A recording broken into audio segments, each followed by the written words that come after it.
Salaire de Macron. En effet, 2 personnes menaçaient de le tuer.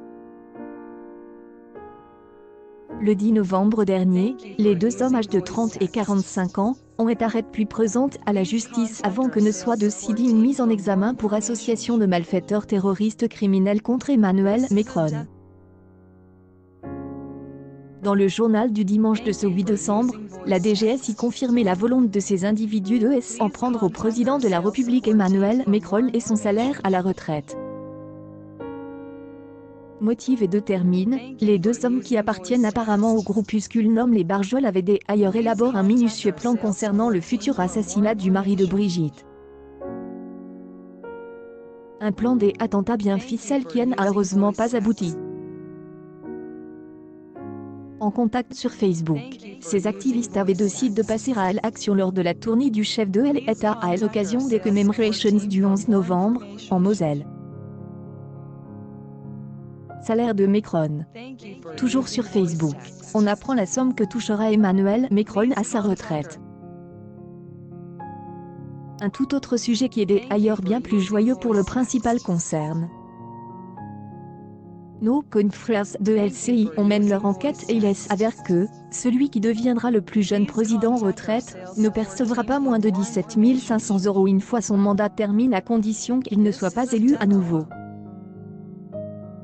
Emmanuel Macron bénéficiera de 6 000 € de retraite et de 11 500 € concernant le Conseil constitutionnel. Les anciens présidents deviennent directement des membres du Conseil constitutionnel à vie après leur mandat. Mais plusieurs anciens présidents ont renoncé à ce poste ainsi qu'au salaire. Nos confrères de LCI précisant que tout chef d'État perçoit une dotation annuelle, elle équivalent à une pension de retraite, mais cette somme ne sera versée qu'à l'âge de 60 ans. Pour Emmanuel Macron, il faudra encore patienter plus de 17 ans d'attente pour ce dernier. Il y a beaucoup de protagonistes dans cette crise, mais le dénouement tient à quelques personnes seulement. Dans cette réforme des retraites, il n'y a pas tant d'acteurs que ceux-là qui sont dans la confidence. Salaire de Macron. À l'heure des choix, ils ne seront que 2 à trancher pour les décisions ultimes. Emmanuel Macron à l'Élysée et Laurent Berger à la CFDT. C'est le syndicat que le gouvernement doit convaincre mercredi. Le Premier ministre est lui aussi dans le jeu. Édouard Philippe est en parfaite confiance avec Emmanuel Macron. Il est et montre prudent et frileux pour la trop grande réforme universelle. Mais depuis qu'Emmanuel Macron lui a imposé de monter en première ligne, il le fait au risque d'y perdre sa place si cela tourne mal. Jean-Paul Delevoye a perdu en influence. Son seul intérêt, aux yeux de beaucoup, c'est de discuter avec les syndicats. Les ministres en coulisses ne cachent pas qu'ils en ont un peu marre de ces bevues. D'ailleurs, dans la majorité, certains lui en trouvent un petit nom, Delevoye de garage. Autrement dit, ils ne comptent plus du tout sur lui pour les sortir des ennuis. Une entente difficile, Jean-Paul Delevoye comme des autres ministres pesant beaucoup moins dans les décisions que certains conseillers. Et à l'Élysée, on note par exemple Pierre-André Imbert, Thomas Fatoum, Marguerite Cazeneuve, mais celui qui est le plus proche du président c'est Philippe Grandjean. Conseiller spécial à l'Élysée, il peut tout dire à Emmanuel Macron. Il a un rôle clé car c'est un ancien de la CFDT, un adepte du dialogue et du respect des syndicats, de tout ce qui a manqué sur la première moitié du quinquennat. Exemple, le grand débat, c'était inédit à lui. Le fosse ne cesse de se creuser entre Laurent Berger et Emmanuel Macron. Entre eux deux, c'est l'histoire des Borne, le président, et des insensibles Vex, le patron de la CFDT. Pour Laurent Berger, Emmanuel Macron n'y a jamais considéré parce qu'il parlait à l'oreille de François Hollande et du salaire de Macron.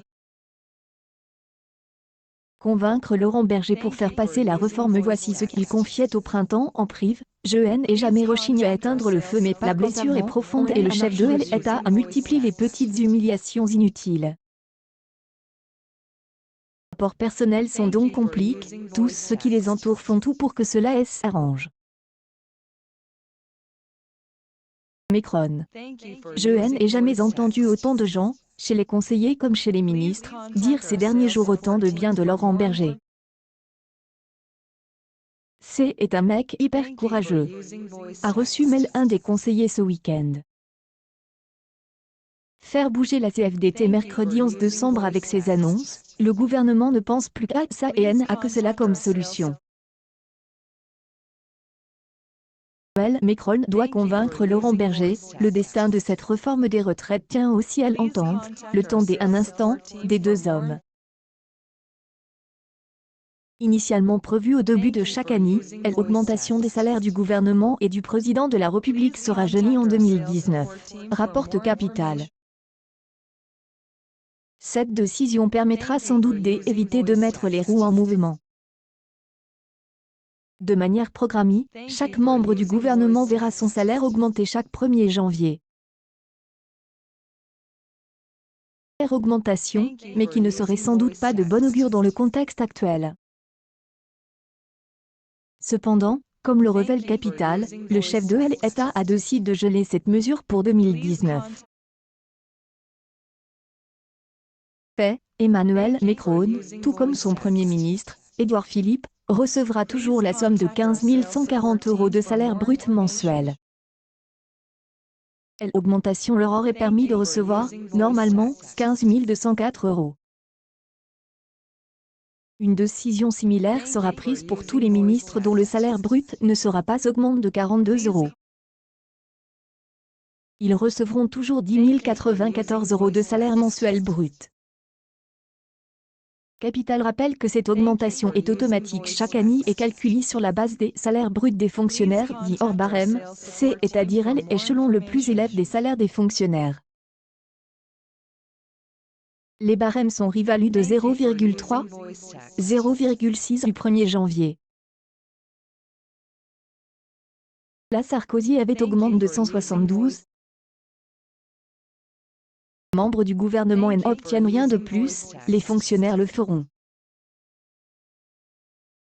Les montants ne sont pas divulgués, mais ils devraient coûter pas moins de 840 millions d'euros. 840 millions d'euros. Ceci est pour compenser, en partie, le maintien du gel du point des indices, déclare M. La rémunération du chef de l'État a toujours fait l'objet d'une vive controverse.